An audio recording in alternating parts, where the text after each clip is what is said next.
Great faith doesn't look like you think it does. I don't care what anybody tells you about how long they pray or how much they believe God or how they taught their children how to knit quilts and pray for missionaries at the same time. That's all wonderful, but I promise you that their testimony had a stage of terror. It's been terrorizing you, hasn't it? It's been terrorizing you. Some things you did in the past that you wish you could get back, it's been terrorizing you. Some things you didn't do to prepare and now you're not ready. It's been terrorizing you, hasn't it? It's been chasing you, hasn't it? It's been making you want to give up on you, hasn't it? It's been making you sabotage yourself, hasn't it? It's been making you think maybe there's not a reason for me to go through it all. It's been making you want to turn around and go home. It doesn't work in reverse. You can't go back there. And Moses is in a difficult dilemma because now they want to go back to Egypt and they're making crap up. They're making crap up. This didn't happen. Didn't we say to you in Egypt, leave us alone? This is verse 12. Leave us alone. Let us serve the Egyptians. No, you didn't say that to him in Egypt. They never said that in Egypt. If you find it, put it on some social media and I'll meet up with you there. It's not out. You can't find it. They didn't say that. This is a revisionist history.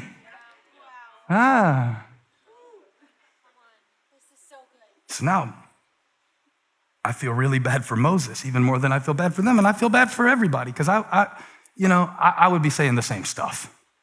I would be having the same thoughts. I'd be wanting to go back to. I do it all the time. But Moses has to motivate them to keep moving. In fact, in verse 13, he answered the people, do not be afraid, stand firm, and you will see the deliverance the Lord will bring you today. The Egyptians you see today, you will never see again. The Lord will fight for you. You need only to be still. Now, part of that is true. The Lord will fight for you. But part of it is false. You don't get to be still. In fact, the moment Moses gets his motivational speech out of his mouth, God corrects him. I wonder, did you ever read this about the green light at the Red Sea? I wonder, did you ever really think about this? Because Moses is saying, hey, God's got this. He told us to come through the Red Sea. He's going to do it. He's God. He's faithful. He brought us out. He didn't bring us this far. Leave us. Just stand still. Now, watch God in verse 15. Then the Lord said to Moses, why are you crying out to me? Tell the Israelites, honk, honk, move on. That's God honking. That's not Pharaoh chasing. That's God honking. That restless thing inside of you that's letting you know you can't stay in these excuses and just be who you were 10 years ago, that's God honking. Beep, beep. Beep, beep. Everybody say beep, beep. That's God honking. That's a beep, beep. Now, God will give you a courtesy honk before he lays on the horn. And this is a courtesy honk from God. This word, this message today from God through me to you, this is a courtesy honk from God. Because if you stay here in this dry spot and feel sorry for yourself or blame others or spend your time in reverse, you're not going to make it out the parking lot. You're not going to get to see the manna. You're not going to get to taste the grapes. You're not going to bring down the giant. This is God honking. He said, if you stand there and stay in your feelings, I don't know if you noticed, but it said they were terrified. I guess they were. Well, see, I wouldn't because the Lord fights my battles. Shut up. Shut up. I don't want God to strike you for lying while I'm preaching. I'd have to call the ambulance and all of that. Don't lie. But the miracle is not in your feelings.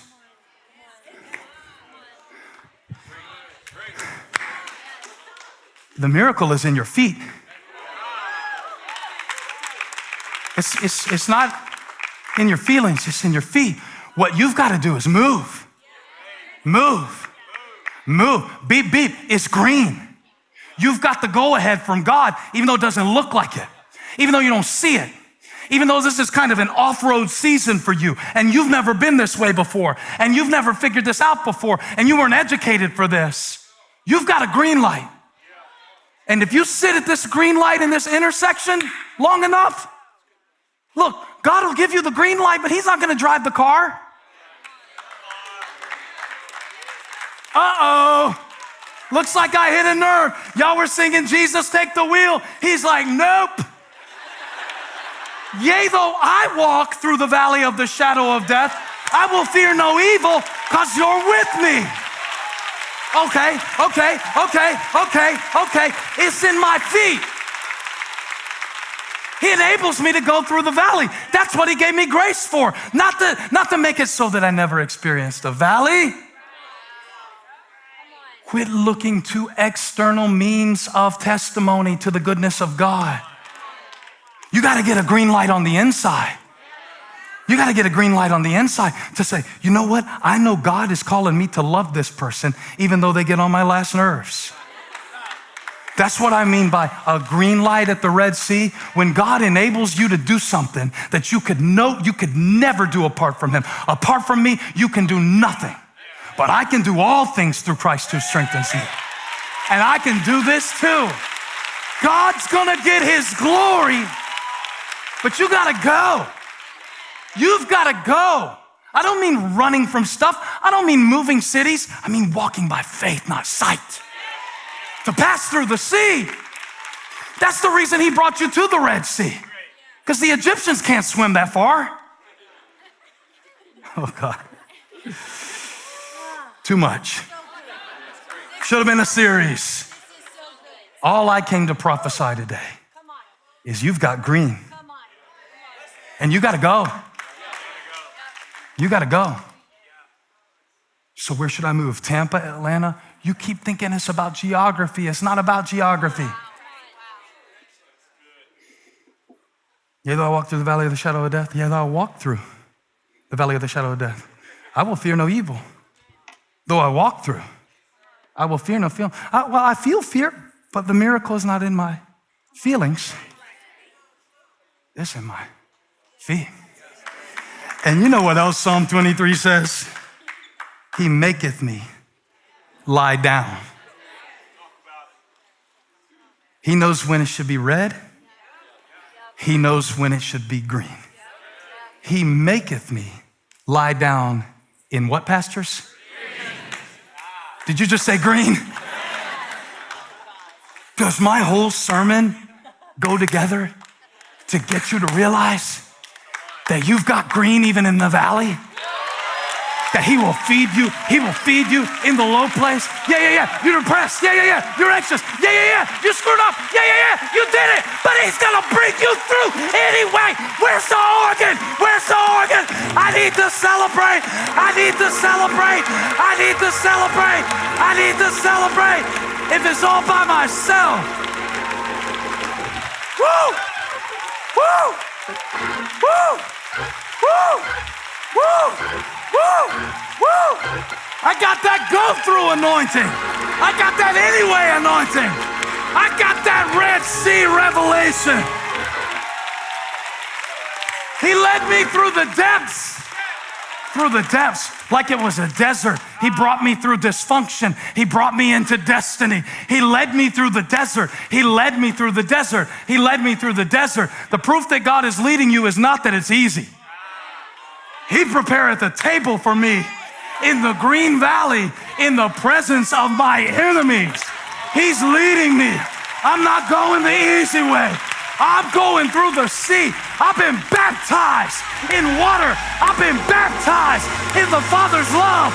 I've been baptized by fire, and I shall come forth as gold. As gold. I'm coming out of this refined. I'm coming out of this restored.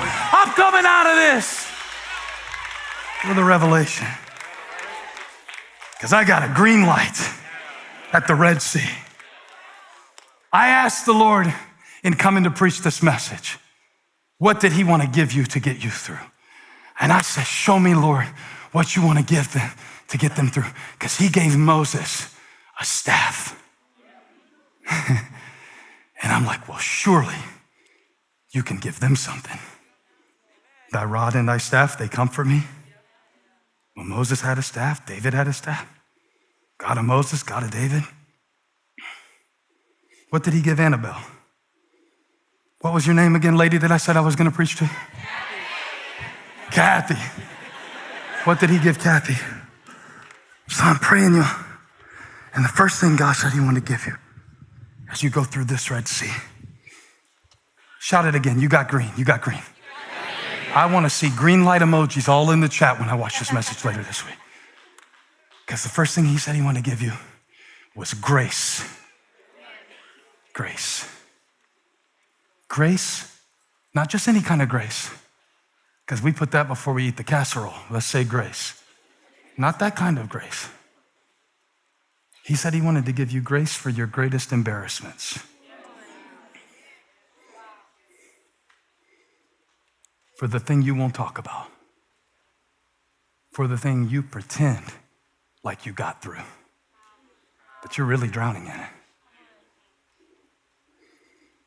I won't stay here long because you'll pretend like you got to go to the bathroom and get up and walk out if I keep talking about this. But this is between you and God. And he told me to say it just like that. He said, tell them, I want to give them grace for their greatest embarrassment, for their most spectacular failure, for their most idiotic mistake. Remember, and I need to show you this again in Psalm 106 because I never saw it quite this way before. I thought the Red Sea was about faith. I didn't know it was also about failure. They rebelled. Please, one more time in the back and I'll stop. I just want you to see this one more time. Would y'all be happy if I pick this up next week too? Would you be happy if I... Let me know in the chat.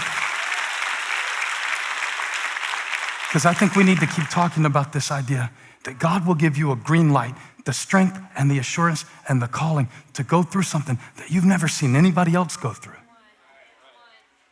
And that you've convinced yourself. I was telling my friend the other day, they were saying, well, you're going to get better at this and you're going to develop that. I said, I'm 41. I don't believe you. Stop lying. If I'm not all those things by now, I'm never going to be. I didn't want to hear it, you know? I want to put it in reverse. I've always been this way. So now, I'm going to be stuck in the parking lot. I'm going to be stuck outside of the peace of God because I want to go back to Egypt. My dad's running across. Give him another chance. Please, man. He's breathing heavy. Thank God for second chances. You better voluntarily testify. Third chances. Fourth chances. Fifth chance. Because it said, they did not remember, verse 7. So they rebelled. When you don't remember, you rebel. When you don't remember who God is, what he's done, what he's called you, what Jesus has done for you on the cross, when you forget that, your sole focus becomes what's in front of you, and the Red Sea is big.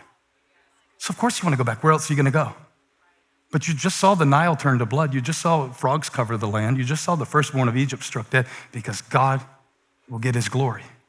He's committed to it. And God is committed to your freedom.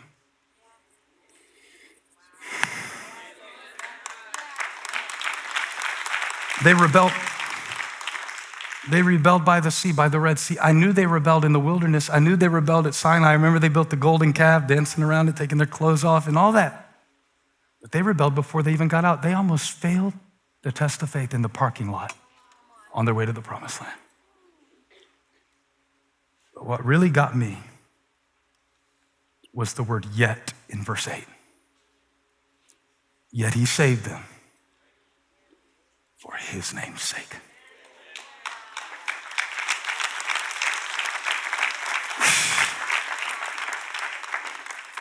Don't you know he leadeth me in paths of righteousness for his name's sake? Green pastures, still water. They rebelled, yet he saved them for his name's sake, to make his mighty power known. I wonder if God brought you to the Red Sea to give you a green light, to kill off the insecurities, to kill off the arrogance, to kill off the idols, to kill off the Egyptians. I wonder if he brought you to this not to kill you, because it wouldn't make much sense if he did all of that to bring you out of Egypt and sent his son to spare you and then left you here at this Red Sea, would it? They rebelled, but my soul got happy when I read what he did. Verse 9, he rebuked the Red Sea. See the symmetry of the text. They rebelled, he rebuked. That's what God will do. Okay, I'm gonna preach it boldly. God's gonna do it for you anyway. God's gonna do it for you anyway. But don't list your resume of all the good things you did, of why God should help you right now. You won't need any of that. It's not what you did that's gonna get him to do what only he could do. He's gonna do it in spite of it. In spite of it. In spite of your stupid. In spite of your stubborn. He's gonna give you grace for your greatest embarrassment.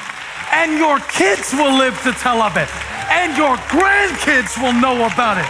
He's gonna save you anyway. Hey, thank you for watching. Make sure you subscribe to this channel so you don't miss a single video or live stream. And share this video with a friend. And don't forget, you can join me live every Sunday. Thanks again for watching.